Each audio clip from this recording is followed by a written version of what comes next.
Hello everyone, I can't believe it, but today is our last lesson together. I am so sad that we couldn't be together today, and I really hope all of you are having a fantastic day and that everything's going okay for you right now.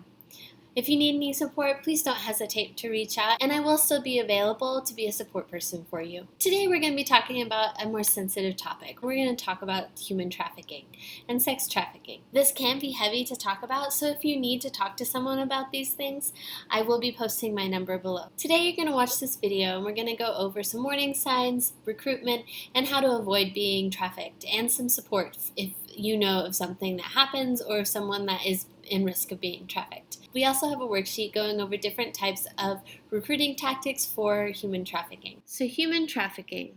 Most people believe that slavery ended a long time ago in the modern world. Unfortunately, that's not the case. Even in America, we still have modern day slavery or human trafficking. So human trafficking is actually the second largest criminal industry. It has over 40 million people worldwide, over 600,000 in the United States alone, and the average age of entry is between 11 and 14 years old. So why is human trafficking such a lucrative crime? The main reason why human trafficking is so large and growing so quickly is that a drug or a gun can only be sold one time, and then that's gone. However, a person can be sold over and over and over again, whether that's for sex or for forced labor. A lot of these forced labor victims can be found on farms, in factories, and in construction. So the type of human trafficking we're going to focus on right now is sex trafficking. Sex trafficking is an illegal deal trade where one person forces or convinces another person to do sexual acts to earn money or other economic benefits. It should be noted that the economic benefit generally isn't for the person being trafficked, it is for the trafficker or the pimp. Traffickers use force, lies, and manipulation to get people involved in trafficking. And we're going to talk about some of those different tactics that they'll use. So here's a few statistics. So 4.5 million around the world are in sex trafficking alone. Approximately 300,000 in the US. 90% of victims are women and children. 1 in 5 homeless youth are victims of sex trafficking. That number goes up if the person is of the LGBTQ plus community. Okay, so here we have a heat map, and it kind of shows what locations are hotbeds for human trafficking in the United States. So obviously, places where you see blue or green is where there's been some reported cases. These red hot spots are places where there have been many cases reported. And you'll notice California, that's a lot of red dots, especially over here. The Modesto and Turlock area is pretty red. So California stats as of 2018. In 2018, over 4,000 reports of suspected cases. 1,656 were confirmed cases. It's hard to confirm and it's hard to get people out. That's why we need to stop it before it happens. So who are the traffickers? A lot of the ideas we get about crime and trafficking and sexual assault all come from movies or TV shows. Unfortunately, the things that they portray on movies and TV shows aren't really the reality. So in the movies and TV shows, typically shows a big, scary guy jumping out, stealing the girl, and whisking them away, and they're never seen again. That's not the typical experience of victims. So generally, the traffickers are pimps. So 2 different types, the gorilla pimp and the boyfriend pimps. Boyfriends, guardians, so parents or grandparents, family members, aunts, uncles, cousins, siblings, employers, criminal organizations, that's a big one. So gangs can be heavily involved in human trafficking. And then community leaders and faith leaders. So that's the thing that's the most shocking, that these traffickers can come in these different shapes and forms that are people that we should be able to trust, like faith leaders, like parents, like family members and employers. So who are the victims? Anyone can be a victim of human trafficking. It's not strictly limited to young women. It can be children, teenagers, men. Men do get trafficked, women, U.S. citizens, immigrants, people of all economic status, and of all education levels. Of course, unfortunately, someone who has an undocumented immigrant status or a lower economic status can unfortunately be more at risk for being a victim of human trafficking. So, recruiting. We already talked about how what the TV shows and movie shows is not accurate. So, how do they actually get people involved? And the biggest thing is social media and the internet. So, this happens through force, lies, deceit, manipulation, and brainwashing. Another word for some of these things is grooming. That's where you slowly lead someone into thinking a certain way or trusting something and then using that against them. So some of these might be misleading friendships, pre-existing friends, false job advertisements, things posted on Craigslist or social media you should always be wary of. Sometimes you'll see job advertisements posted on poles or signs, family arrangements. Unfortunately, there are cases, and many cases that I've heard of, where a family member was the person that was bringing the person into sex trafficking. Abductions, of course, though it is the least likely, it does happen. A lover, so a romantic partner. So here's a couple of the recruiting tactics. The boyfriends or Romeos. So this would be someone who first pretends to fall in love with someone or be their boyfriend or girlfriend to get them into trafficking. The someone that's going to really woo the victim, to get them to trust them, to make them feel special. They'll say the right things, they'll do the right things. Generally, these people tend to seem too good to be true. And that is actually a red flag for abuse as well as trafficking. If someone's over the top, too good to be true, generally it is too good to be true. So after a while, after the person has been paying attention to them, buying them expensive gifts, doting on them, they will begin to suggest that they have sex with other people to help them earn the money back or to pay them back. They will say things like, "You owe me, I did all this nice stuff for you." They may even use things like, "I love you so much, I want us to have a future with you, but in order to have a future we need money, so if you would do this for me, then we could have our future together."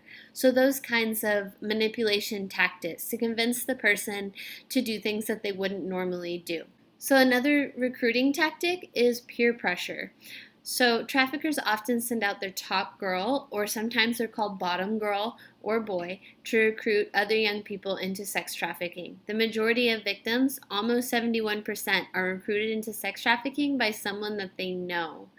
So the top girl or boy flaunts her new clothes and lures the young people into sex trafficking by telling her how Daddy buys everything that she wants. This young person or top girl will really pressure the other person to join them, telling them how easy it is, how it's easy to make quick cash. They will usually try to make it sound nicer than it is by calling themselves escorts, talking about you just have to go to the hotel for a couple of hours, it's no big deal. Then she introduces the new person to her trafficker. Traffickers will often shower their victims with nice things, especially in the beginning, to get them to cooperate. The next recruiting tactic is the enabler. This is someone who's going to befriend a young person by offering underage people alcohol and drugs for free. So that starts out as like, "Oh, come on, let's go party. You can have alcohol, you can have whatever you want. If you want something, I'll get it for you." That kind of enabling them to use substances. So after a while, once teens are addicted to drugs or alcohol, it becomes easier for the trafficker to force them into prostitution. So sometimes it might be as easy as a trafficker inviting someone to a party with the goal of getting them addicted. Also, someone who's under the influence of drugs and alcohol is easier to control. But the last one is the gorilla pimp. This is the most violent and cruel of traffickers. Gorilla pimps are what most people think of when they think of a trafficker. They use abuse and intimidation to control their victims. They lure young people with these other tactics we've already talked about. So everything starts out nice. They start out, oh, I love you so much, showering you with gift, I'll buy you nice things, giving them drugs, alcohol. And then once they have become a person of trust to them, then they start using these other types of tactics with ambushing or kidnapping young people, using physical intimidation, even rape, to control the person and force them to have sex for money. This is where you do get the other small percentage of traffickers who are going to just jump out and kidnap someone and steal them and take them away. Okay, so what are some ways to reduce risk? We've talked about this before, but always put your social media settings on private. Don't allow location sharing on your Instagram or other social media apps. This is a great way for not only traffickers to locate you, but also for someone to use it against you in an abuse setting. So it's just always best to turn those off. Don't add people online that you don't know. We talked about this with the technology. Even if they say they know you, they go to your school, they know a name of a friend, don't add people you don't know online. Watch what you post. So posting personal information about yourself or others can put you at risk. Respect your friends and family members' privacy. Traffickers are looking for people who are vulnerable in some way. So some things that they are looking for are posts about struggling with being lonely, struggling with anxiety, depression, feeling misunderstood, not having good relationships with parents, not feeling like other people understand them, different things like this. And they use these feelings as a way to gain the trust of their potential victims. A lot of times they say everything that sounds right, being supportive. If the young person mentions something that's missing in their life, they're very likely to try to jump in and fill that role to get them to trust them before luring them into sex trafficking. So not everyone you meet online is a sex trafficker, but it does happen. So the best thing you can do is not to meet people online alone.